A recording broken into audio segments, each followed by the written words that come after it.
Hello and welcome back to True Crime Guys Podcast. I'm Lauren. And I'm Michael. Oh, baby, how's everybody doing? You ready for the cool air, the fall? Yeah, hunting season. That's right. Get back out in the the woods. I feel like it's becoming a tradition. We do every year when fall hits and hunting season hits, we do a hunting-based episode. Yeah, we do a human hunter. Yeah, where unfortunately hunters get hunted by another human. Yes. And this is no hunting accident either.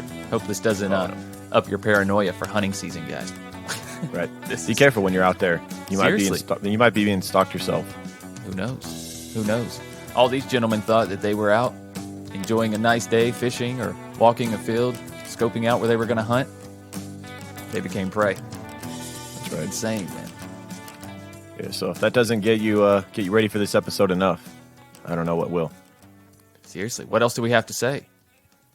Nothing. Get into the intro. Let's do this. Here's another crazy story about this sumbitch we're talking about this week.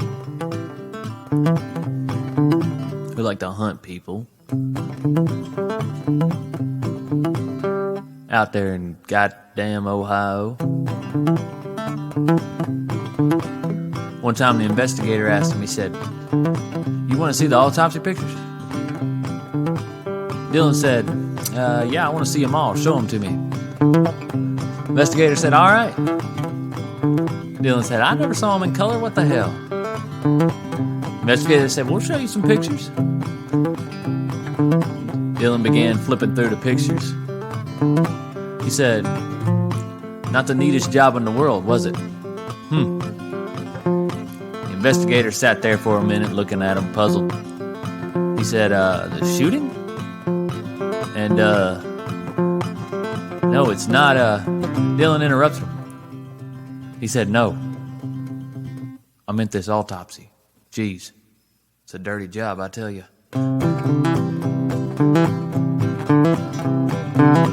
Yeah, he's a piece of shit. Buckle up. Here we go.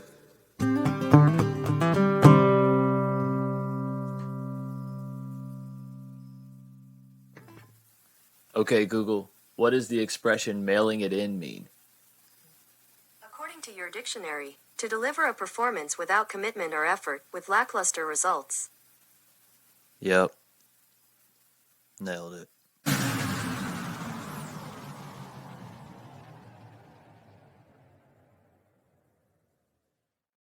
All right, for our case this week, we're going back to rural Ohio in the 1980s.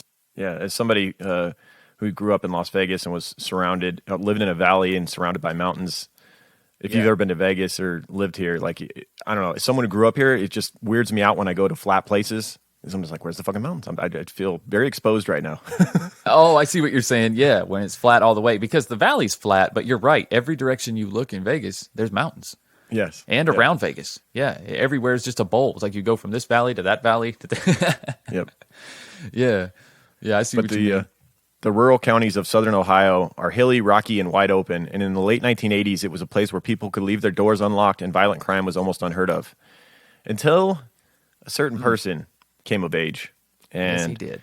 Started killing random people for the fun of it. On April 1st, 1989, 35-year-old Donald Welling did what he usually did on Saturdays. He went jogging along the back roads of Tuscarawas County. This time was different, however. While jogging, he was shot through the heart with a high-powered rifle. No evidence was found, and the gun was never recovered. Local authorities could not find a motive or any evidence to help them solve this murder, and it went cold. That was a kind of a MO for this killer here, where he was just doing murder in a way that was damn near impossible to catch. You know, he would always pick up his shell casings. It was always random. It was always in rural areas with no witnesses. And in the 1980s, it was already, a little bit more difficult than now to catch him because there was little to no surveillance cameras or anything like that anywhere. Right. So how are you going to catch this person? Yeah, it was terrifying. It was a nightmare. Yeah. Literally, nobody wanted to be out alone. And also, every murder was committed in a different county within southern Ohio. So you're also dealing with jurisdiction, lack of communication between jurisdictions. Right. So 1 year, over a year and a half later, 19 months later, on November 10th, 1990, 21-year-old Jamie Paxton, a steel worker, awoke just before dawn. It was a frosty Saturday morning, but Jamie had plans outdoors that day. Ohio's annual bow hunting season was in full swing, and he was not going to miss the opportunity to bag a deer on that weekend. So he lived with his parents in a cozy white frame house in Bannock County, Ohio. And following breakfast just before 7 o'clock, he headed out the door with his crossbow. So he's going to go hunting for deer with a crossbow. Yeah, because they opened crossbow season earlier in Ohio. I mean, I'm sure most places. Yeah, typically bow season in general is earlier than rifle season. Right. And that was the case here. It was no rifles allowed at this point. That's why they knew that this was someone had ill intent in this crime right away. Mm-hmm. So when he got to his location where he was going to start stalking deer, he left his crossbow in the car as he walked through some tall grass unarmed. He didn't notice that a red pickup truck had pulled up a close distance away. While walking through this field on this beautiful morning, he was shot 3 times by a high-powered rifle in his chest, his right knee, and his buttocks. There were no witnesses.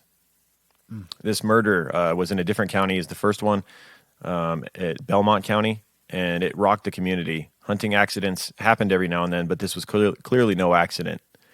You know, like you said, this wasn't even rifle season, and a rifle accident is typically one shot. It's not 3 shots. Yeah, you don't accidentally shoot a human 3 times. Right. In an open field. Yeah. Sheriff Tom McCord had almost nothing to work with. No shell casings or tire prints, not even bullets themselves were recovered. So these were apparently through and through wounds from a high-powered rifle, and they weren't even able to recover the bullets themselves from the body.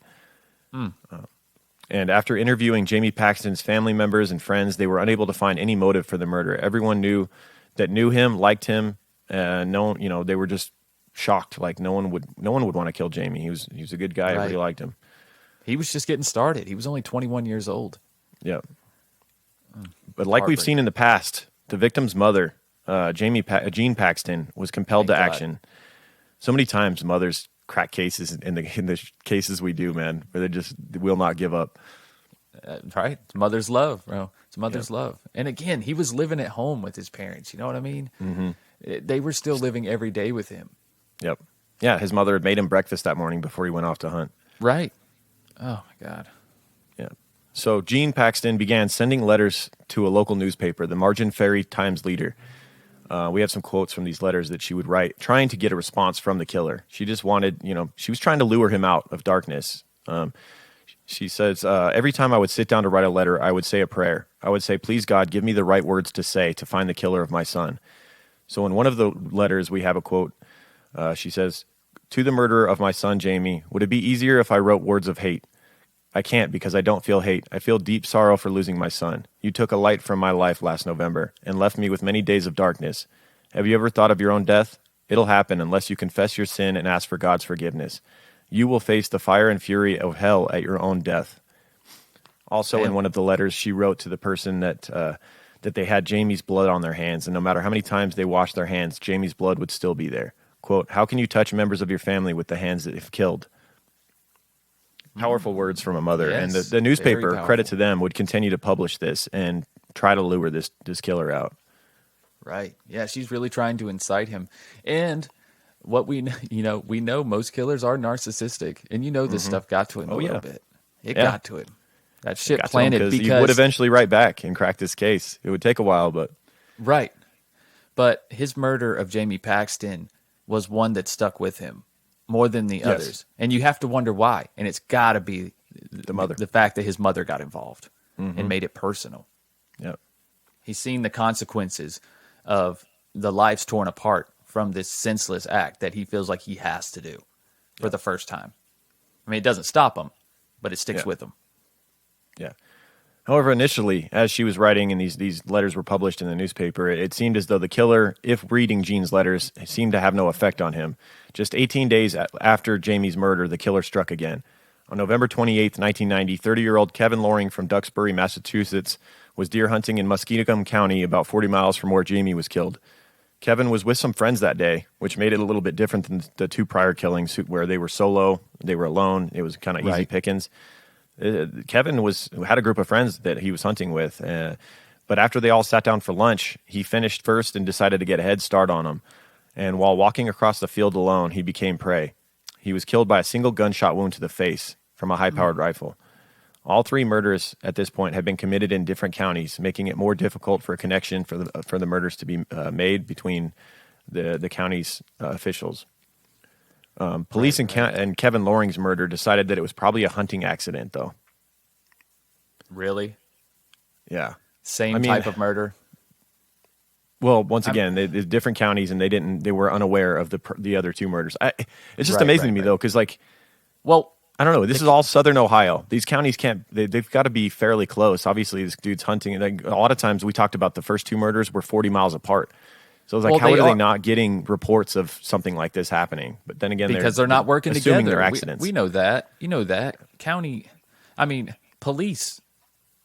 City police don't work together very well, much less county police. And you got to think how far these are spread out, especially the downtown police department areas of these concentrated counties.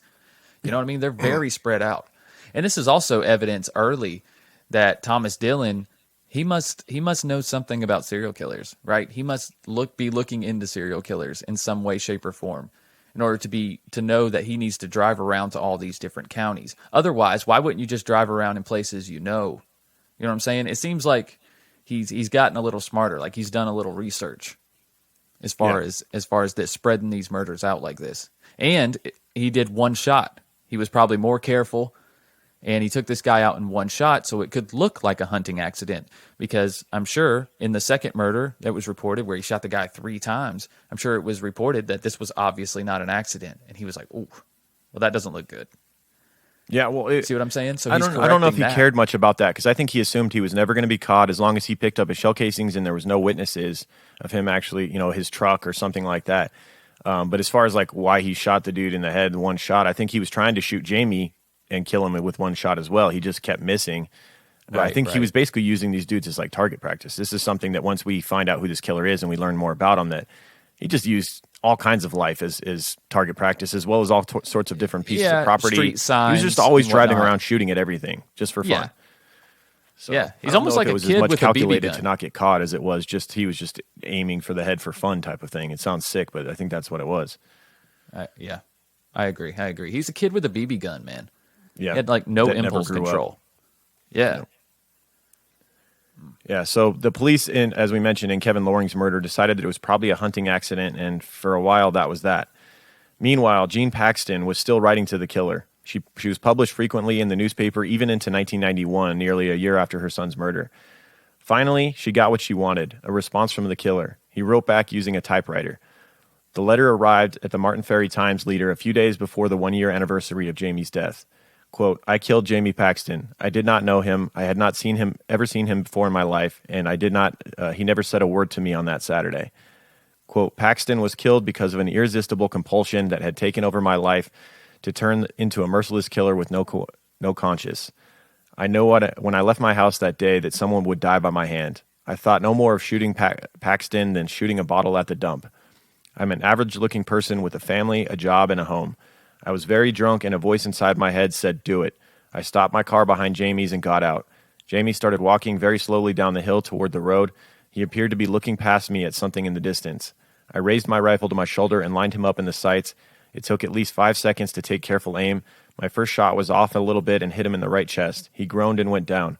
I wanted to make sure he was finished, so I fired a second shot, aimed half between his hip and shoulder. He was crawling on the ground. I jerked the shot and hit him in the knee. He raised again and groaned. My third shot also missed and hit him in the butt. He never moved again. Quote, 5 minutes after I shot Paxton, I was drinking a beer and had blocked all thoughts out of what I had just done in my mind. I thought no more of shooting Paxton than shooting a bottle at the dump, like he'd already said. I know you hate my guts, and rightfully so. I think about Jamie every hour of the day, and as I'm sure you do. Quote, don't feel bad about not solving the case. You could interview till doomsday everyone that Jamie Paxton ever met in his life, and you wouldn't have a clue to my identity. With no motive, no weapon, and no witnesses, you could not possibly solve this crime. And the letter was signed, the murderer of Jamie Paxton. You know what's funny? That he says, I think no more about shooting Paxton than shooting a bottle at the dump. And then his next sentence is, I think about Jamie every hour of the day. Seriously. Yeah, there's a bit of contradiction there, isn't there? So which is it? Yeah. And once again, I think she humanized this person that he had dehumanized by shooting a random guy just walking through a field. The mother sending letters and talking about her son and not being combative, not saying, I'm going to find you and we're going to kill you, or we're going to, lock you away forever. She was saying, I'm just so sorrowful for my son. And how can you do this? How can you live with yourself type of thing? Just guilting him. Yep. May have humanized this person that he had shot and made it to where, he's now thinking about it and maybe a little bit of regret. I don't know. Yeah, absolutely. I feel like he did. I feel like this murder in particular, and it's because of Jamie's mom, no doubt. Mm-hmm. So the Belmont County Sheriff's Office now had its first lead. Jean Paxton's love for her son and her antipathy for his killer had exposed the serial killer that the authorities had no idea even existed. And when he struck again, the pieces began to fall into place. On Saturday, March 14th, 1992, 49-year-old Claude Hawkins decided to go for some early morning fishing after finishing up his midnight shift at the Pittsburgh Plate and Glass Company. Married and a father of four, Hawkins loved fishing and had a favorite spot just below Wills Creek Dam, northwest of Belmont, Ohio, in Coshocton County. Coshocton. Nailed it. Coshocton, yeah. Coshocton. So he goes fishing that morning, and he was found dead a short while later, shot in the back at close range.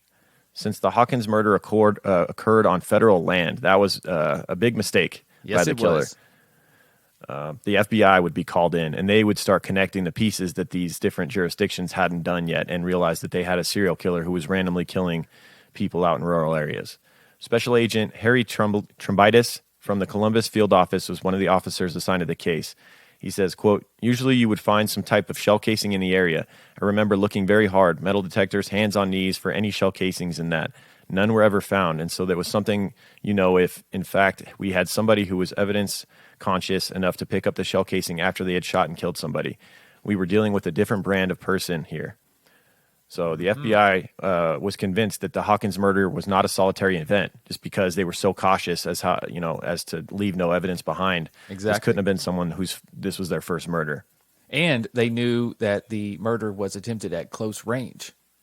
Yeah. You know what I'm saying? So they knew they had a very small place to be searching, and they still were unable to find anything. So they're like, yeah, this guy is smarter. This is not his first offense at all. Yeah. So on March 26, 1992, in New Philadelphia, just south of Canton, officers from 4 counties, the Ohio Division of Wildlife, and the FBI gathered to compare notes. As the meeting progressed, the assembled officers discovered that the earliest of possible related homicides occurred on April 1st, 1989. That was the first murder that we covered. Jogger, yes. Donald Welling, the guy that was just out jogging on a rural road and was shot apparently from a vehicle. Jamie Paxton's murder was also brought up, and a link seemed apparent. Investigators concluded that the killer had been inactive for 19 months before Paxton's murder in Belmont. They also discovered that 18 days after Jamie's murder on November 28, 1990, there had been another murder in Duxbury, that of Kevin Loring. So the murder of Loring had been deemed a hunting accident, but there was little question now as to what had actually happened. It did not take long for investigators to realize that a serial killer was roaming the back roads of southern Ohio. So now they're finally connecting the pieces and realize now the hunt can actually begin. He was just getting away with, just going around doing whatever he wanted, and they were being ruled accidents or just random attacks that wouldn't occur again. Right. And now the hunt is on. On the morning of April 5th, 1992, 10 days after the New Philadelphia meeting, another outdoorsman was found dead, though. Gary Bradley, a 44-year-old steel worker with a wife and 3 children from Williamstown, West Virginia, had been shot in the back while fishing in Noble County, adjacent to Belmont County. The serial killer had apparently struck again.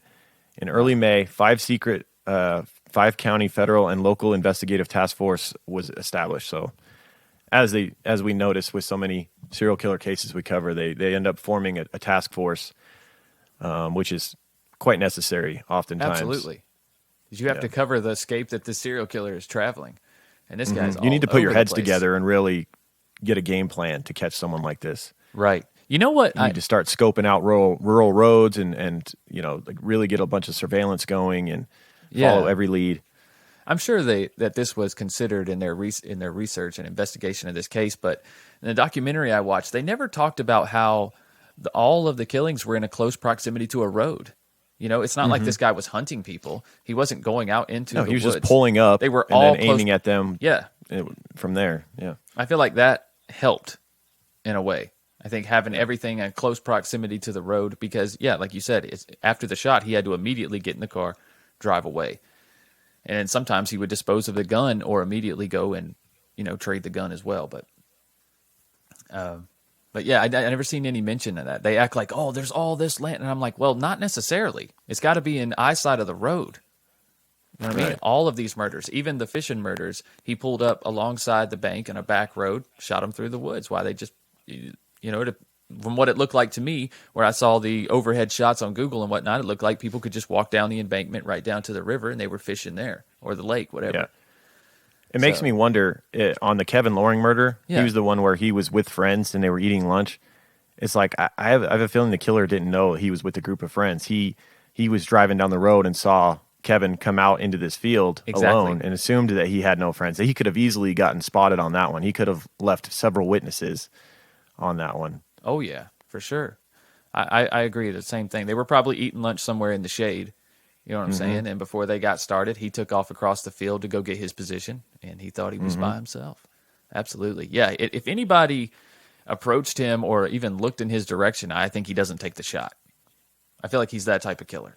If anybody even notices him or acknowledges his existence, he's not killing him. He's like that sleazy type of person. You know what I'm saying? I don't know. There was one where he said that the victim had looked at him and said, "What's up?" and then he shot him. Really? But I think he mentioned that I think we'll get some more quotes from the killer as he continues to write to newspapers. Okay. And it seemed as though it maybe bothered him a little bit more that the dude seemed nice and was like just saying, "Hey, what's up?" Exactly. It humanized that person. It's not just prey from far away. Which is part of our survival kit to surviving an encounter with a serial killer, right? Humanize yourself. Communicate with them and like make them not just another faceless victim for their notch on their belt, Exactly. Good advice. Yeah, so the police create this task force, and they would meet at the FBI office in Columbus, where officers from each of the 5 counties presented details of their cases. This so-called Hannibal Lecter Squad, a group of 3 personality profiles from the FBI's Behavioral Science Unit in Quantico, Virginia, formed a profile of the killer, concluding that he was a white male over the age of 30, a gun enthusiast, avid hunter, and owned at least several weapons. The killer would have been above average intelligence, but was introverted without many friends, and would resolve personal problems in a cowardly fashion. He might have a drinking problem and engage in obscene telephone calls, arson, fire, and vandalism by shooting out windows of tires or tires of vehicles. He would likely take sadistic delight in mutilating and killing animals of all sorts. Stressful events would trigger his criminal episodes, which would usually be committed while he was drunk. The killer profiler said he, quote, lived within easy distance of the slayings. Whoever killed the outdoorsman, quote, did it for his own pleasure, his own satisfaction and pleasure, said Dr. Emmanuel Tenay, a professor of psychiatry at Wayne State University in Detroit. Quote, if it's pleasurable to kill dogs and cats at random, the much better prey is humans. They're a bigger trophy. People enjoy killing. Let's face it. That's why they do it. So by midsummer, the task force had investigated and ruled out at least 100 possible suspects, but they were not much closer to finding the killer.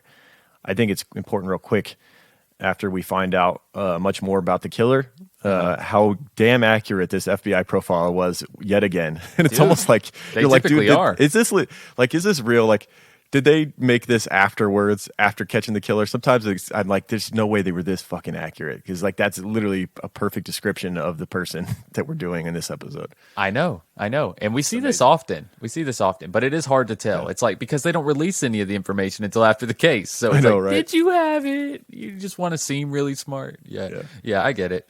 But some of this stuff ain't a stretch. You know what I mean? Like vandalism. I mean, it's what we had in our minds so far, right? Like if you had a mental image of what this killer's going to be like, it was pretty much what they described.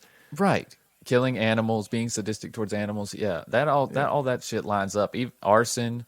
You know White dude with beers driving around drunk in a pickup truck shooting at shit. Right. Exactly. That's pretty easy shit right there. But the fact that where it said that he would resolve personal problems in a cowardly fashion. Now that's interesting.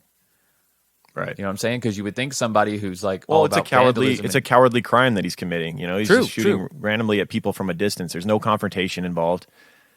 Right. I just think that's an interesting thing to include in this. Right. You know what I'm saying? It makes you wonder what would have happened if one of these people had spotted him and from a distance pointing a gun at them, if they would have confronted him like, hey, what the fuck are you doing? You know, like would he have still shot them, or would he have like cowardly got back in his truck and drove off or something? Didn't that happen? He got spotted one time by two guys. And he got spotted by two guys that he was going to kill, like close to where he same scenario as the other guys that were fishing. But these guys were like walking in the woods along a lake, but they were hunting. And they turn around and he's pointing the gun at them. Jesus. Yeah. So he probably learned a lesson there to not target multiple people at once. Right. I don't know, the way the documentary portrayed it, it was almost like he was trying to line them up with one bullet.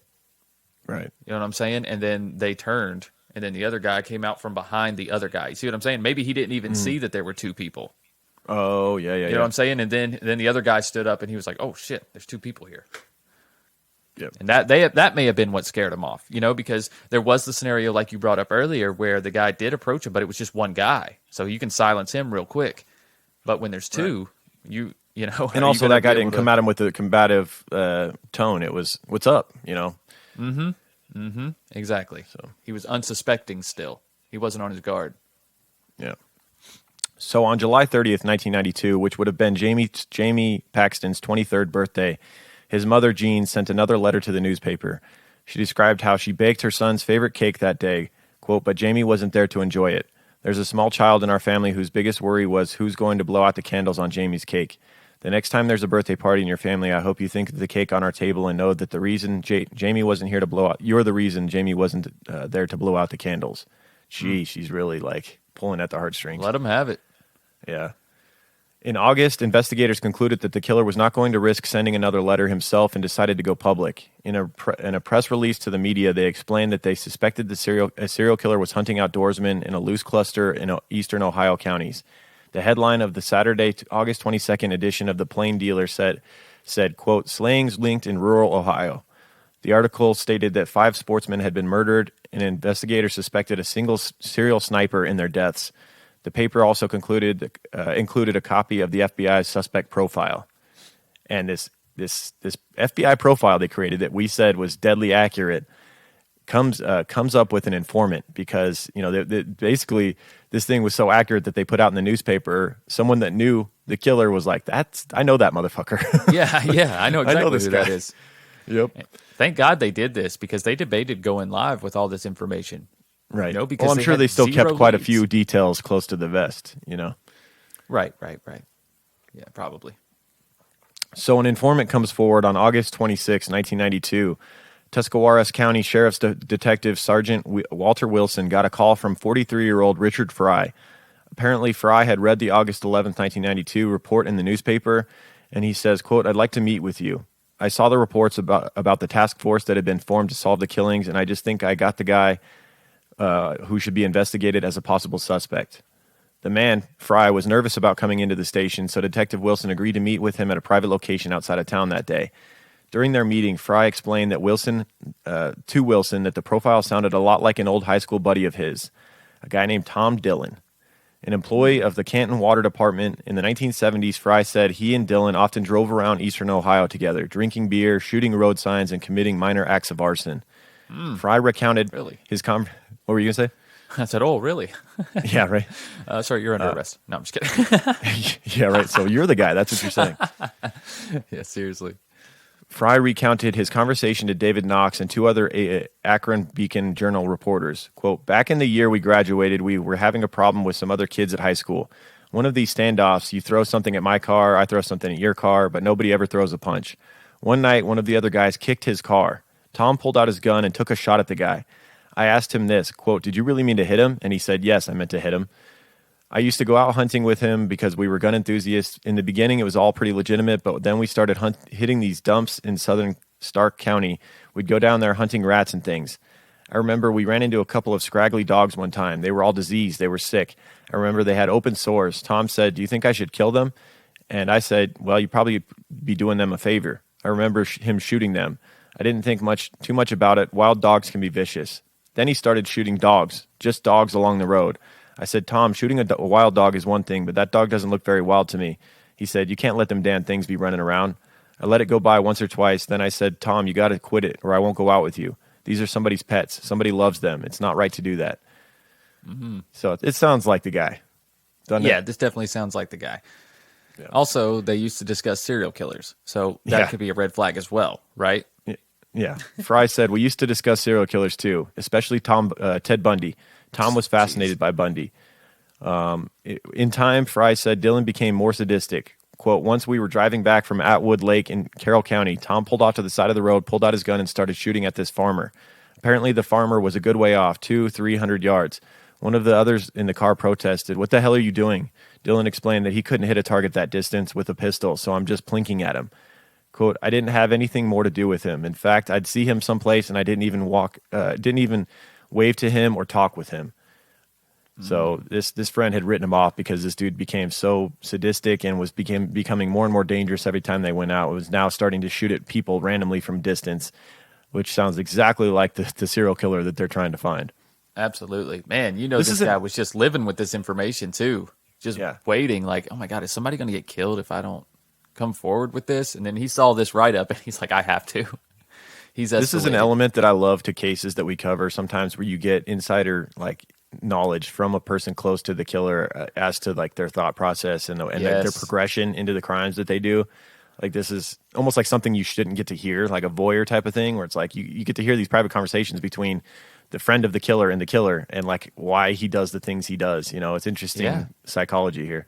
Especially in the formative years. They're talking about when they were in high school. It's interesting to see you see him progress from killing a rat to killing a stray dog to killing domestic dogs to taking shots at farmers. He's seen this whole progression happen. Yes, and we get to hear it laid out, from a firsthand perspective. It is pretty awesome. You rarely have that. A lot of these people, they act alone all the time, I think. Once they start doing this, they feel like they can't trust people. That's why they go into this anyways.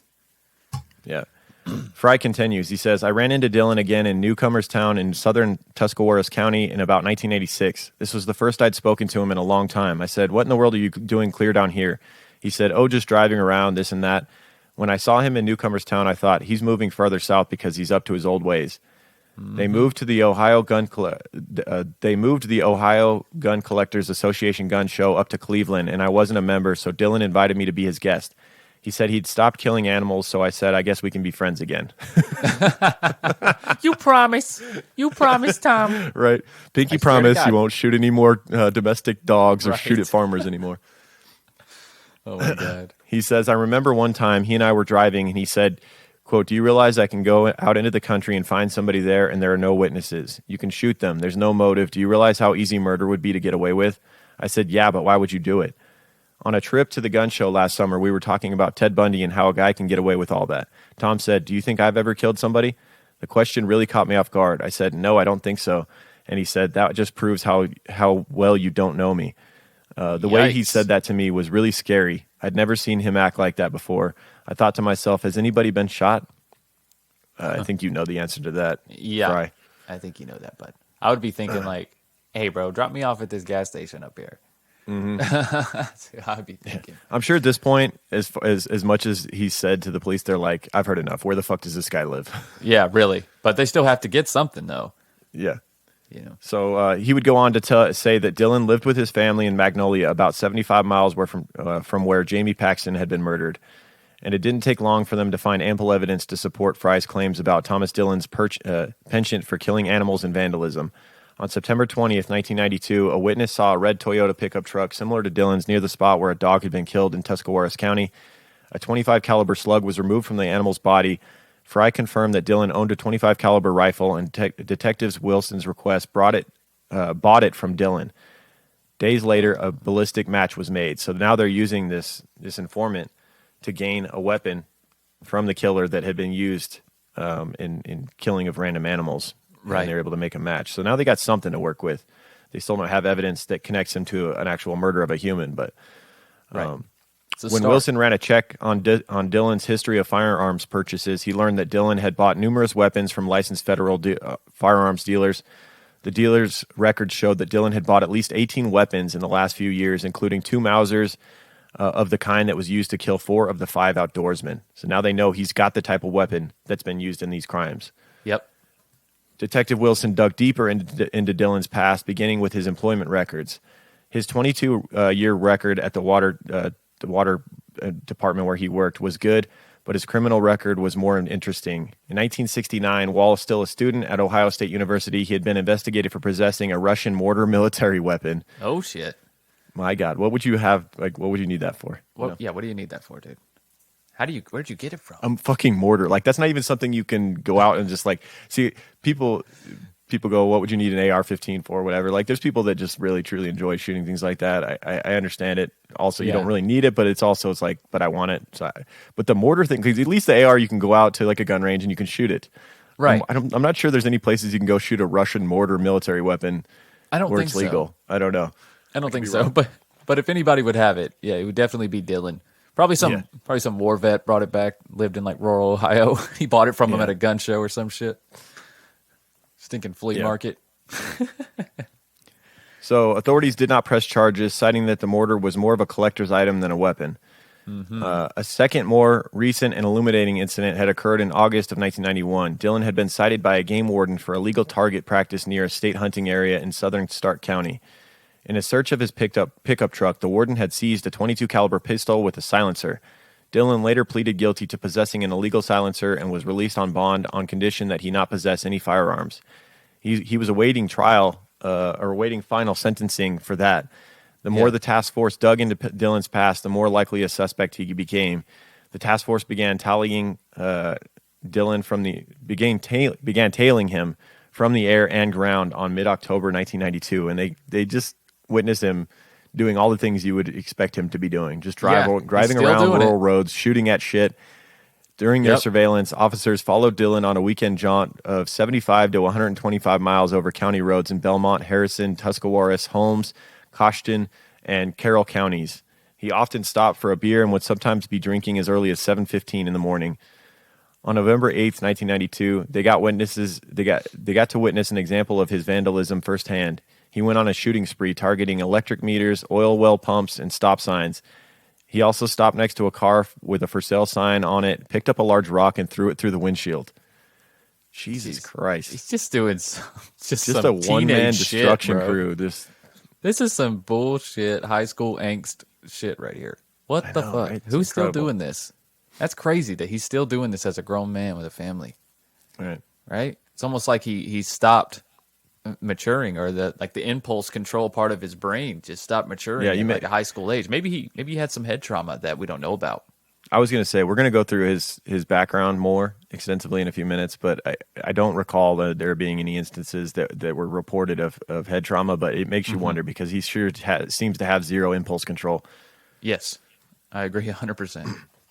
So task force members lost Dillon on his way home from Belmont County and on November 11th, 1992. But later that day, investigators discovered that numerous cows had been killed with a crossbow in Tuscarawas County. At this point, they have to go, dude, we got to arrest this motherfucker because we lost track of him, and he easily could have killed more people. Luckily, he only killed some farm animals, but still, like, more lives were lost because you didn't track him well enough. Authorities had been informed that Dillon sometimes used a crossbow, and of course, they assumed that was him that had killed those cows.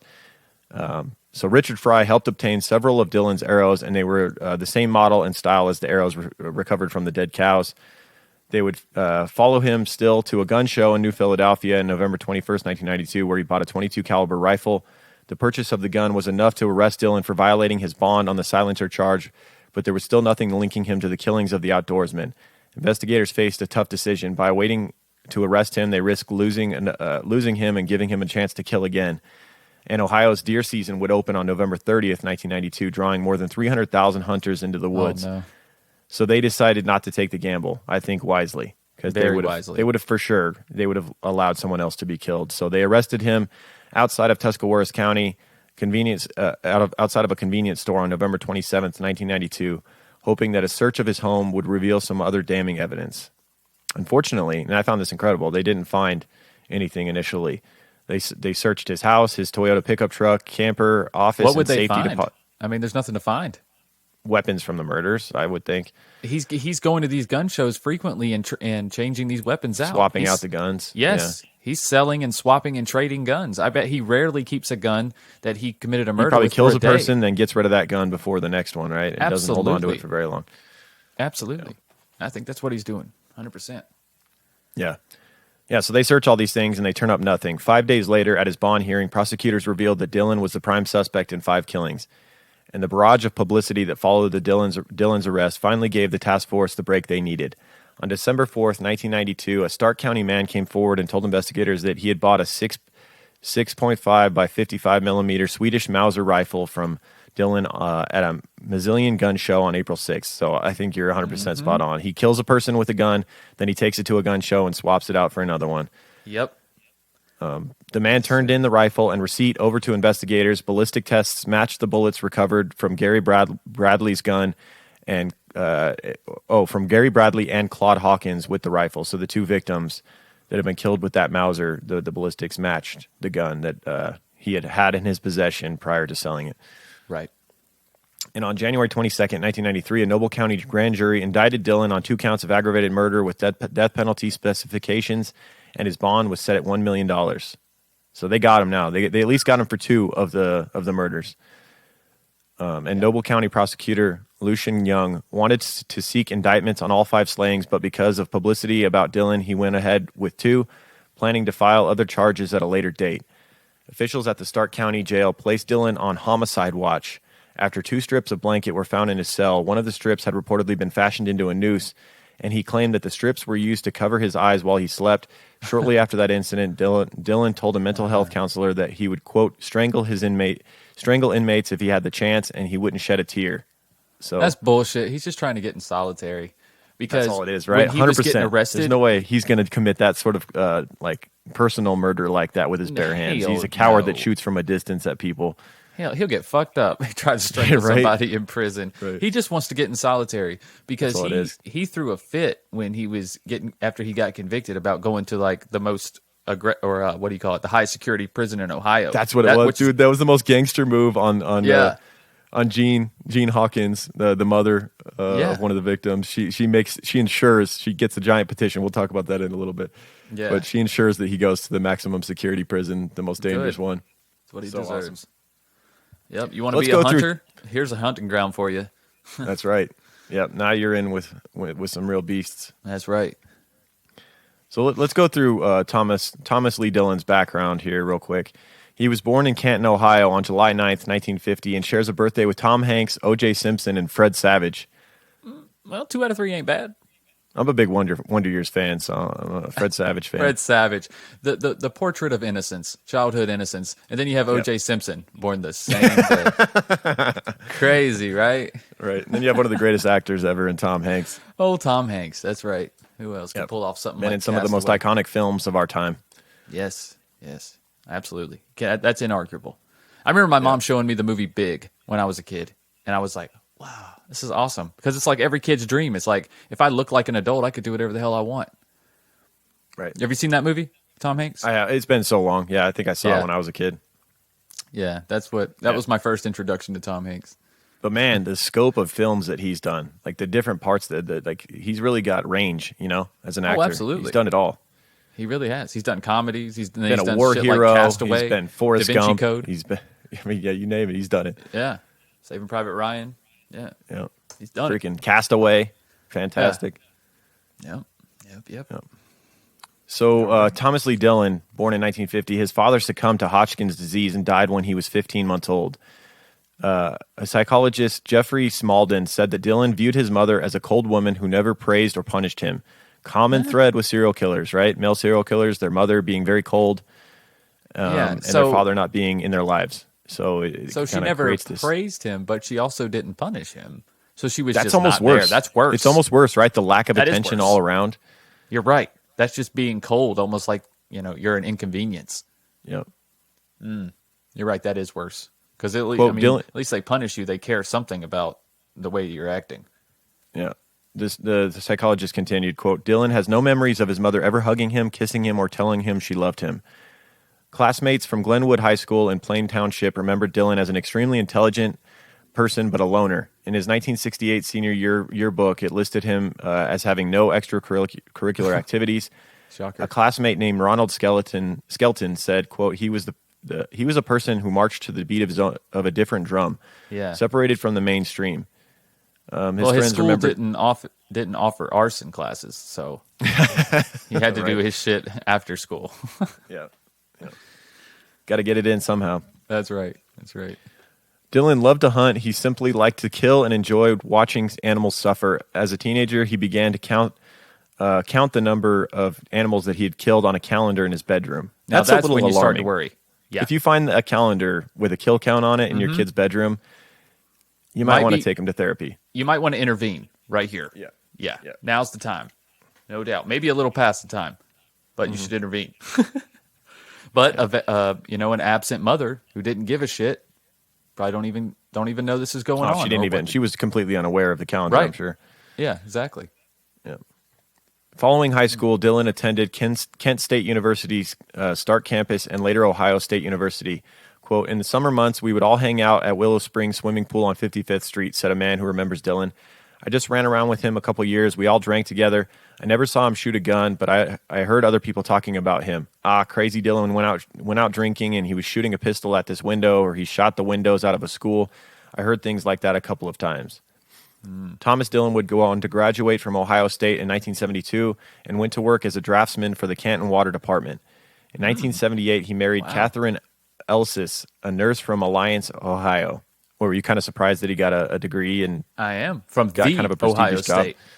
From the Ohio State. Everybody said he was very intelligent, as are many of the serial killers we've covered. That's true. That is very true. That's how they know to cover their tracks. Yeah. Yeah, so as I briefly mentioned, in 1978, he married a woman, Catherine Elsis, who was a nurse from Ohio. By the early 1980s, he began boasting to friends that the count of his death calendar had reached 500. He had also attended Ohio's peace officers training in Lawrence Township in Stark County, where he graduated with expert marksmanship. Of course, he's a peace officer, right?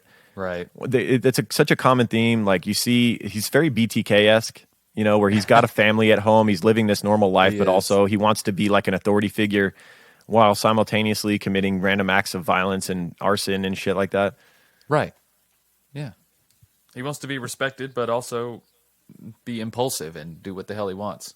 It's like if Dwight from The Office was evil, instead of just a dork. Right. Yeah, and then like this undeserved confidence, I guess, as well. He has. Mm-hmm. You know what I'm saying? Become an expert marksmanship in the peace officers. You know what I'm saying? It's not like it's not like you're an Army Ranger or anything. I don't know, but I'm sure he wore this as a badge of honor, and that's just what he needed to boost his confidence with a firearm. You know what I'm saying? Yep. The irony of being called something like a peace officer while having a kill count calendar with 500 marks on it. Right. Yeah. It's a little bit of an oxymoron there. Break time. But don't worry, it's not all ads, baby. We also got a great podcast recommendation, Wife of Crime. Check it out. Hey everyone, my name is Jess, and I'm the co-host of a weekly true crime podcast called Wife of Crime. Every week, I tell my husband one of my favorite true crime stories, and he reacts to them. Sometimes I get mad at him. You're going to really regret all of this judginess that you're doing right now once I tell you this story, because you're being very judgmental. Obviously something bad's going to happen. She's making a lot of bad decisions. Well, you're being very judgmental. Stop. And sometimes he makes really weird noises.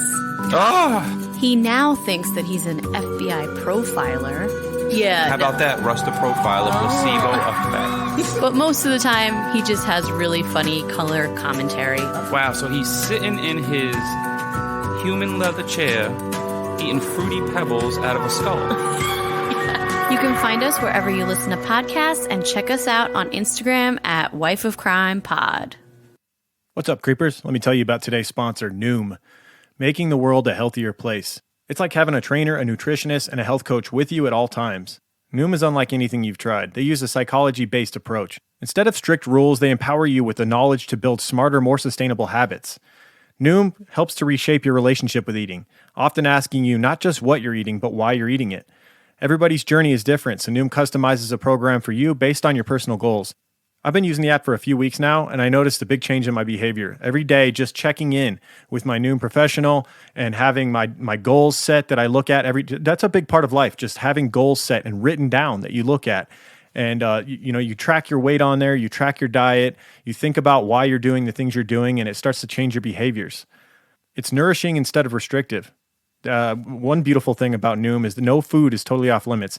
I can't stand the idea of diets that say you'll never eat said thing again, something that you love. Noom allows you to still continue to eat the things you love while learning to maintain a healthier balance with these things. Also, an off day here or there is okay and won't set you off course. Noom will gently get you back on track. The app only asks for about 10 minutes of your day to teach you about your eating habits and check in on your progress. Noom's entire platform is built upon two things: research and wanting to help people lead healthier lives through behavioral change. Their team of behavioral health experts have PhDs and master's degrees in fields including psychology, integrative medicine, and neuroscience. But even though they're all about evidence-based science, they're also passionate about creating a more empathetic approach to creating a healthier life. So sign up today for your trial and get psychology-based support and motivation to reach your goals at noom.com/creeper. Once again, sign up for your trial at noom.com/creeper. It's never too late to get started toward a healthier life. What's up, creepers? Let me tell you about one of our favorite sponsors, Simply Safe. When Simply Safe Home Security's founders, Chad and Eleanor Lawrence, designed their first security system in their kitchen, they did it for a very personal reason. Their friends had just had their home broken into. They were struggling to find a security system that was simple to set up and would make them feel safe again. Making people feel safe is what Simply Safe has been doing ever since that moment 15 years ago. And I can say from experience, I've had my home broken into, my first home that I ever owned, and it was a terrible feeling. In the home I'm currently living in, I set up my own Simply Safe security system. I have sensors on all of my doors, all of my windows. I have a motion sensor in my basement, and I sleep like a baby at night knowing that if someone were trying to open my kid's window or was trying to go in through my basement door and was wandering around in my home at night, that the alarm would be set off and that help would be on the way. Simply Safe has a passion to protect people that not only drives every engineering detail in its products, but it motivates every interaction with its customers. And the thing is, Simply Safe just makes it so easy. It takes about 2 minutes to customize a system on their website, simplysafe.com/creeper. Simply Safe has highly trained security experts ready whenever you need them, whether that's during a fire, a burglary, a medical emergency, or even when you're just setting the system up. There's always someone there who has your back to keep you safe and make sure you feel safe. As True Crime Guys listeners, you can save 20% on your Simply Safe security system and get your first month free when you sign up for interactive monitoring service. Just visit simplysafe.com/creeper to customize your system and start protecting your home and family. That's simplysafe.com/creeper. So in the mid-1980s, several of Dillon's neighbors complained to the police because he was killing their dogs. Quote, Dillon was a bad hunter, said a man who hunted with him for several years. He would shoot at farmers' cats after getting permission to hunt on their land. He just didn't care. He once boasted of killing a deer caught in high water while crossing a river. He brought the deer home without field dressing it. He gutted the carcass in his yard and made a mess of it, the hunter said. Quote, Dillon didn't seem to understand the concept of friendship either. He never offered to do a favor or ask for one. It was always a trade. He said, I'll do this if you do that. He never talked about women. He never mentioned his wife and love in the same sentence. He said he was always changing guns and carrying weapons even while he rode a bike. The hunter had estimated that Dillon fired approximately 1,000 rounds a year in target practice. He shot so often that he had permanently damaged his hearing. Quote, he seemed to get a physical thrill out of killing. He once used a knife to finish off a wounded groundhog. He was shaking. He was in a frenzy, wild-eyed. This is just, that's just terrible. Like, I don't know if I'd ever go hunting. Groundhog? Like, calm down, pal. Yeah, I'm never going hunting with this guy again after witnessing any of these things. No. Oh, my God. A guy that wants to get his hands dirty and finish off a groundhog with a knife, that dude's got a little bit of pent-up aggression, I'm going to say. Yeah, he fits all the bad stereotypes of what some people who are anti-hunter think of hunters. They think that, you know, all hunters are like this, and it's not the reality. Oh, exactly. Yeah, this most is a very, hunters deeply very care bad about wildlife conservation and care about, you know, the animals, and it's about population control of animals and things like that. And it's done in a humane way if it's done properly. You know, right? One clean shot, and then the animal's body is taken care of and consumed over time, much like the meat we get from the grocery store. Right. This is a terrible example of a hunter. This guy, obviously. Yeah. Which is why most of the actual hunters he hunted with never hunted with him again after witnessing this shit. Oh, yeah, obviously so. They had to fear for their own safety. Yeah, not only that, they just like viewed what he was doing as terribly wrong to do the stuff he was doing to these animals. Oh, yeah, morally. Yeah, you don't want to be a part of this anymore. So Dillon's family members apparently hadn't witnessed his dark side, and they were shocked by his arrest. His mother-in-law was a big supporter of his. Ann Elsis, a retired high school teacher and guidance counselor, refused to believe that her son-in-law was capable of murder. Quote, Dillon is a witty, kind man who has always had a thing for guns, she said. So his gun thing was just kind of a little quirk in his personality, but not to be concerned of. Right. What about the mortars? Yeah.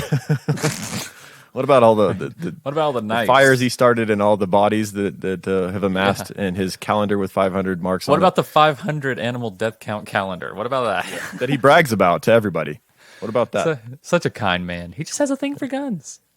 Yeah. She said that her daughter, Catherine, worked as a nurse and would rely on her faith of God to get her through the ordeal. Quote, my stomach is churning, she confided. I have to keep my spirits up for Kathy. Maybe part of me wants to deny this. Tom has always been pleasant. He was always joking. He seemed like a son to me. We were a very close-knit family, she said. Meanwhile, on February 9th, 1993, 100 spectators gathered outside the Noble County Courthouse as Dillon, handcuffed in shackles, was escorted inside. The proceeding was short, and Dillon pleaded not guilty to murders in the deaths of Gary Bradley and Claude Hawkins. A third murder charge was filed against Dillon on May 22, 1993. He was charged with aggravated murder in the death of Jamie Paxton. Quote, this is what we've been waiting for the last 2.5 years, said Jean Paxton. It looks like ends in sight. Final. So she's finally getting some closure to her son's death. She finally gets a face to this monster that killed her son and has been writing these letters back, taunting her, saying that he'll never get caught. She finally gets to see what he looks like. I bet she's got some anger towards him now. Oh, for sure. You know, it's easy to say, like, I don't have any anger or resentment towards somebody when you don't know their face. You have no idea who they are. You can't put a face to that anger, but now she can. Yep. Just 4 days after having been charged with Paxton's murder, Dillon was sentenced to 3 years and 10 months in prison, the maximum on unrelated federal firearms charges. Before he could be tried for 3 capital murders, Dillon placed a call from jail to a television reporter on July 3rd, 1993, and confessed to the murders. A similar call had been placed to an Akron Beacon Journal reporter. Quote, I have major problems. I'm crazy. I want to kill. I want to kill. The following day, his attorneys put together a plea bargain in which he would confess to all 3 murders on the guarantee that he would not receive the death penalty and that no further charges would be brought against him. Dude, his attorneys... It's kind of messed up because he killed more than 3. So, like, you're now... If you take this you accept this plea bargain on it, you know, that's being offered up, you're not getting closure for the other murders, you know? Right. I was just going to say his attorneys have got to be like, what the fuck? Like, you called the goddamn news. You called the television reporter. It's like, well, I guess we're doing a plea bargain now, motherfucker. Like, right. Wow, you really shot us in the foot there. Just when I thought you couldn't be any dumber. And dude, we see that so often in these narcissistic killers. They want to take control over everything. Oh yeah, that's all it was, right? Yes, they want to take control of everything, and they think they know best, and they're like, "Oh, I'll be way ahead of them." And just like the other Thomas we covered recently, who's at the prison down the road from me. Thomas Randolph, yes, same way, dude, same way. Wanted to control everything, and it ends up fucking them over in the end. Yeah, but I guess that's what they deserve. Yep. To the reporters, Dillon described one of his sniper murders, the shooting of a man he'd never met before. Quote, how far away was he from you when you shot him? An investigator asked. 75 feet, maybe, Dillon answered. Investigator, where did you shoot him at? Dillon, right between the eyes. Investigator, is that where you aimed for? Dillon, yes. Investigator, did you walk up to him and look at him? Quote, Dillon, no, didn't come close. Investigator, but you're sure he was dead? Dillon, yeah. His hat blew straight up about 20 feet. I knew I had to blow his whole head off. Investigator, you only shot 2 times? There were no misses in that particular shooting? Dillon, never miss. Investigator, never miss. Dillon, never miss. Investigator, basically you're a pretty good shot. Dillon, that's why we're here, isn't it? Oh my God, what an arrogant fuck piece this of guy up. Right, dude? I hate you so much more just because of that little fucking conversation. So glad you included that. Oh my God, yeah. That's great that's insight why we're here, right there. isn't it? Because I'm such a good shot. No, because you're a sadistic piece of fucking scum. That's why we're here. That's why we're here. There's much better marksmen than you fuck. Yeah, you they just don't go around killing random fucking animals and people. Jesus Christ. Oh my. Unbelievable. In his confession, he said that he'd shot the first victim 13 years earlier. It was a man sitting at home watching television. Quote, so this guy with his back to the picture window of his house, he was sitting on the sofa. So this thought came to me. He said, stop, back up, and shoot this guy. So I shot him through the picture window, Dillon said. Why open fire? Dillon told officers that in some shootings, a voice in his head told him to take aim. Quote, this sort of voice in my head, go back and get him, go back and get him. I took my rifle, went down there, jumped the guardrail, went down through the pine trees, and shot him in the back. So just putting you in his own thought process here. Yeah. I hate the voice in your head thing. The voice in your head is just you. I mean, it's not someone else. It's you. It's just you, man. You wanted to do it, and now you told yourself to do it. Yep. Whether you hear it audibly or not is irrelevant. Lots of people hear their voice inside their head audibly. I talk to myself all the time. That's me talking to myself. It is what it is. But even when you're not talking to yourself, you're still talking to yourself in your mind, right? You hear a voice, whether it's I have arguments with myself on days where I need to work out, where I'm not feeling like it. It's like, just go down there and do it, pussy. Like, you know what I mean? Like, exactly. Just fucking do it. Yeah. And that's what he's dealing with, but it's the other end. He's given in to the id. Instead of doing something disciplined, he's just giving into it. That's right. Blaming it on a voice. So on July 12th, 1993, Thomas Dillon entered his pleas before Judge John Now in Noble County Common Pleas Court. He showed no emotion as he answered, quote, guilty to each charge. Under the plea agreement, Now sentenced Dillon to life in prison with no chance of parole for 165 years, the max sentence. Jean Paxton, the mother that we've talked about so much, said she was relieved when the case was over. Quote, today is the beginning of the end for Thomas Dillon, she said. Nonetheless, she was upset that Dillon showed no remorse. Quote, we were given a life sentence the day he decided to kill our son. I think he's a pathetic coward. He's taken the coward's way out of everything. Yep. At 7 o'clock the next night after the sentencing, the Paxton's telephone rang. It was Thomas Dillon. That son of a bitch. He still wasn't done communicating. He had to call. It's this weird thing. He almost needed approval from Jean Paxton. Doesn't it feel like that? Yes, that's how narcissists are. They don't want people to dislike them. Right. Like, what? No one can dislike me. Let me call her up. She just needs to talk to me. I can turn her. I can flip her around, even though I murdered her son in cold blood. And have Let been me explain the remorseless about process. Let me explain the process. It'll make her feel better. He told Jean Paxton that her pathetic coward comment had hurt him. Oh, poor Thomas. Oh, my God. She says, that's what you are, Thomas. And if you start with your cocky attitude, I will hang up. I've heard enough of that for the past several months. I'm not interested in what you have to say, but there are things I want to say to you, Thomas. Have you ever heard the expression, tears are the safety valve of the heart? He had not. So she talked about repentance and prayer. Quote, quit your profanity, stop the looping, simpering in front of the cameras, and pick up the Bible before it's too late. She said Paxton continued to speaking to her for an hour, finally concluding, quote, we've spoken long enough. I can't hate you, but I can't ever forgive you for what you've done to our lives. And in July 1993, Dillon would admit to setting 160 fires and committing other acts of vandalism in eastern Ohio during the preceding 5 years. Noble County Sheriff Landon Smith estimated that Dillon's fires caused more than $2 million in damages. The fires were set in Costin, Belmont, Guernsey, Carroll, Columbiana, and Tuscarawas counties. I'm sure I butchered all those county names if you're in Ohio. I'm sure you got a good laugh at that. Yeah. Give us a break. You got a lot of counties up there. Yeah, and there's some bizarre county names out there. Yeah. Coshocton? Yeah. Dillon pleaded with authorities not to be sent to Ohio's toughest facility, the maximum security prison in Lucasville in November 1993. Quote, if I go to Lucasville, I'm a dead man, Dillon said. Yep. This is the most gangster shit I've ever heard on our show. When the news of this comment reached Jean Paxton, she collected 8,000 names on a petition and ensured that Dillon went to Ohio's toughest facility in Lucasville. He shouldn't have said that. Oh, you don't want to go there? Dumbass. Okay. Oh, my God.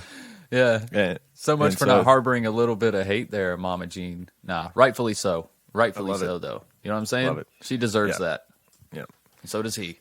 And he would not be killed in Lucasville, and he would die of natural causes in October of 2011. He died in the prison wing at the Corrections Medical Center in Columbus, Ohio at age 61 after being ill for nearly 3 weeks due to an unspecified illness that we only can hope was painful.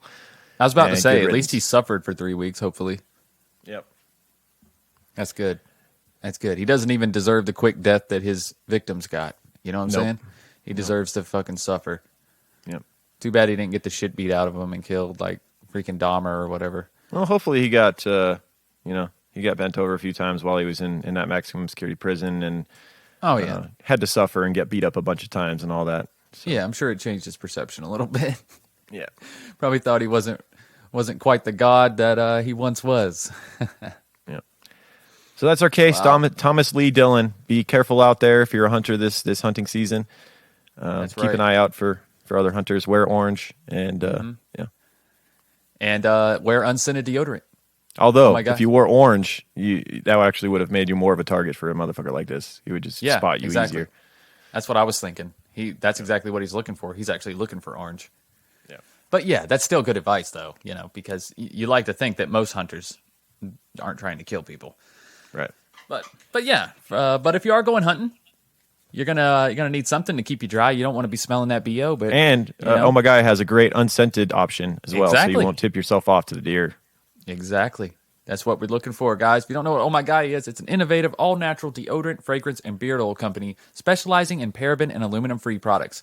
Their innovative line of deodorants inhibit the growth of odor-causing bacteria while maintaining effectiveness. At Oh My Gaia, they use only all-natural, paraben, and aluminum-free organic ingredients. And guys, there's tons of scents to choose from like we said, or you can get unscented if that's what you prefer. But if not, you can get vanilla, cherry almond, sandalwood, lavender, lemongrass, Egyptian musk, coconut, dreamsicle, leather, lumberjack, honeysuckle, fireside, bergamot amber, barbershop, pear. What else do we got, Lauren? Sweet pea. There's so many scents, and there's always new ones being added at ohmygaia.com. Oh, and also we have our very own scent called True Crime Pine. Can't forget that, made especially for true crime guys. But you can get any of these scents as well as scented oils and beard oils at ohmygaia.com. That's OHMYGAIA.com or at shop_ohmygaia on Instagram. And because you guys are True Crime Guys listeners, you can use the word creeper for 15% off. I've been rocking coconut. I got some coconut recently, and it's absolutely my favorite now. I feel like it's even lighter, if that's possible, because Oh My Guy is already so light, but the coconut it smooths up. It just goes right on like butter, and it smells fantastic. Love it. I almost don't want to use anything else. I love the coconut. Oh, wow. Coconut guy now. Okay, I hear you. I am. Become a coconut guy. Well, hey, whatever works for you, man. I've been wearing some Sailor lately. I really like Sailor. All right, that's a classic. That's a good one. I keep Sailor on tap, as well as Egyptian musk, and of course some True Crime Pine. Gotta have some True Crime Pine on hand. That's right. Use our code word when you buy your Oh My Gaia, man, definitely. And that's right. And if you make a purchase through Oh My Gaia, you can also request some samples to try other stuff. And Wendy will be very kind to oblige you to send up some little cup samples of other scents if you're interested. Absolutely. If you make a purchase, don't ask for samples if you haven't ordered anything. That's just rude. Yeah, exactly. Yes, and that's hard on the small business as well. Yeah, for sure. Got to be considerate about that. Yeah. All right. Let's take a moment to thank everybody who's gone and rated and reviewed the show over the last couple of weeks. Last week, if you didn't notice, we'll talk about Patreon in a minute, but we didn't put an episode out on the free feed because we did a Patreon episode. So we have 2 weeks of reviews to cover real quick. Oh my! I want to say thank you to V Blosson from Australia, mate. All right. Says, just another freeloader. New phone equals another 5-star review. Love you guys. Oh, so V Blossom, apparently, he's already given us a review and is doubling down. Gotta love it. Right on. Thank you very much. Thank you. All right. And then we got Aunt Kimmy from the U.S. just put fire emojis and 5 stars. Thank you, Aunt Kimmy. That's how you do it. Appreciate it, Kimmy. Okay. This one I love. We got Twink ZZZZ from the U.S. said, I didn't love it at first. I gave it another shot, pretty good, and gave us a 4-star review. I respect that. You know what I mean? Like, you should take that approach with every show. You should at least give it a few episodes. You know what I mean? People have bad episodes all the time. And then you ask that podcaster, what's your favorite episodes? They might have like 2 or 3. You know? So, yeah, you definitely got to give them, you got to give podcasts a chance. You got to give it time to understand the host and who they are and what they're about. But we appreciate that review. Admittedly, not every episode we put out is our best. You know, like we have, we get done sometimes. We're like, that was all right. And then other times we just get done and we're like, that was awesome. So, I mean, you may have just picked one of those episodes for the first one to listen to that we were like, I don't know. Exactly. And you should take that, like I said, you should take that approach with every show. Yeah. Because when you're doing something as consistent. A real try. Exactly. Because when you're doing something as consistent as on a weekly basis, you're going to have episodes that you're just not feeling. That's just the way it goes. Yep. All right. All right, let's continue on. We got Paige CS from the U.S. said, nice podcast with relatable, funny hosts. Gave us a 5-star review and wrote a really long, nice article about us. Thank you very much. I'm not going to read that whole thing, but we read through it. Thank you. Thank you so much. And we got Carly in Sweden said, A+, great chemistry between the two hosts and equally good storytelling. Thank you, Carly from Sweden. Yeah, thank you. We got a good variety of countries in here. We got Tarek33 from Canada said, my true crime guys, 5 stars. Well done, guys. Just discovered you through Alyssa from Serial Killing. I love the music and the mild atmosphere, voices, and shared opinions. Thank you very much. And thank you, Alyssa from Serial Killing, for talking about us, apparently, and getting us more listeners. Appreciate that. Go check out Serial Killing Podcast, guys. Yeah. Right on. And then we got Salty Sarah 530 from the U.S. Just gave like a little blushy face and 5 stars with fire emoji. So thank you, Salty Sarah 530. Then we got Just Me 1974 from the U.S. said, just what I was looking for, 5 stars. Came here looking for something new / interesting on the Chris Watt case. And I always wish there was kind of a dark humor, sarcastic, something that could make me laugh at this guy, mock him a bit in a funny way. And apparently we accomplished that for them. That's our specialty, is really shitting on the serial killers and not propping them up. No. We do not do that. Well, that's cool. That's a cool review. We got Dr. Dies in the U.S. said, fantastic true crime podcast, 5 stars. They do a great job with detail and levity. Highly recommend. Thank you. We got Willow River 1315 in Great Britain said, great podcast. One of my favorite true crime podcasts. I think I was a little bit more Australian. Yeah. Sorry. It's a fine line for you. That's all right. Yeah. We're out of practice. We got to do some more foreign cases. We got to break in those accents again. We got Amber G. Field in the U.S. said, black heart, fire emoji, been binging for the last week and a half and have less than 20 episodes left. Y'all keep me laughing and entertained. And we got one more. Much love 333 from Canada said, love this pod, 5 stars, entertaining and informative with exactly the right levels of disdain and respect. That's beautifully said. We can almost put that on a shirt. The right levels of disdain and respect. We should just put that as our podcast description. Seriously, right? Wow. Thank you. Because we do show a proper amount of disdain for the killers and the proper amount of respect for the families of the victims, I believe. That's at least what we try to do. We strive for that. We don't always succeed, but we try. That's definitely in the forefront of our minds coming in, though. Yeah. All right, guys. All right. Well, thank you so much. Let's talk about Patreon real quick, because that's where we were last week, if you were wondering. Patreon.com/truecrimeguys. $2 a month gets you access to all of our premium episodes that we only do once a month on the Patreon feed. Last week, we covered the Bath School disaster, or the Bath School massacre is what we decided it should be called. Yes, one of America's first domestic terrorism bombings. Just a terrible case where almost 40 children were killed. School bombing. We really covered that one in detail and got into the mind of this sadistic fuck that did it. That was fun. And every week also, if you go to the $5 tier, we do an episode of Just the Banter. Every Friday, we put up they're anywhere from 40 minutes to over an hour episodes where we just get on there and talk about any and everything that people want us to talk about. They write us questions and we answer them. And it's, almost nothing about crime. Just sometimes they do send us hypothetical this killer versus this killer type of thing. Like this past episode, we had Aileen Wuornos versus Catherine Knight. Who we thought would win in that one. So you got our interesting take on that. Yeah, lots of fun questions like that. There's usually like 10 to 15 questions per episode. So, and they're not easy questions either. Usually they're ones that take a little bit of thought, a little bit of consideration. But yeah, I look forward to Just the Banter every week. It's a good time. Yeah. And a heads up, next week is going to be, you're going to get a taste of what's to offer on Patreon, because I'm going to be out of town next weekend and we're not going to be recording an episode, unfortunately. So you're going to get a release of an old Patreon episode, probably 2.5-year old episode from Patreon. Yeah, so those patron supporters, don't be upset, please. We have been very, very consistent. We're going to continue to be consistent, and we're not putting out anything recent in Patreon. We just feel the need to put out something for the freeloaders this week. So absolutely. All right. Anything else? Oh yeah, and if you're already a patron, you're already caught up on True Crime Guys. I know you might be a little disappointed, but we have a whole other show, Strange and Unexplained, wherever you listen. New episodes are released on Mondays, and if you're caught up on that, there's also a Patreon for Strange and Unexplained, patreon.com/S&U podcast, where I release another show on Mondays as well on there called Strange Shorts, and then every other Saturday I do Higher Thoughts. And then just like with True Crime Guys, we have one special episode every month that is Patreon exclusive, and that is entitled Sandu Stories, where it's like a more elaborate, almost like a radio show, like you're listening to an audiobook, almost like a well-produced, or at least I hope you think it's well-produced audiobook, and with different voice actors and sound effects and things to set the scene and mood.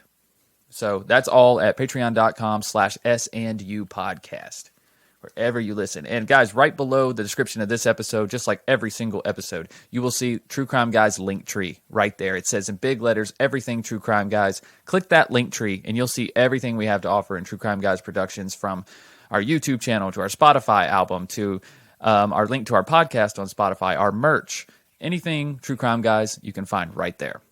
All right. All right, that about does it. Thank That's you, guys. We will see you in 2 weeks, I suppose, because putting out the Freeloader series episode next week. Yep. All right. All right, guys. Thanks for all the support. Keep creeping. Have a good week. True crime guys, in the desert we like a mirage. It's okay if you clicked on us cause you thought we was True Crime Garage.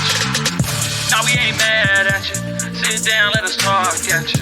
I'm talking to the creeper army, we out here making murder, get murder, get murder. True crime guys, in the desert we like a mirage. It's okay if you clicked on us cause you thought we was True Crime Garage. Now we ain't mad at you, sit down, let us talk at you.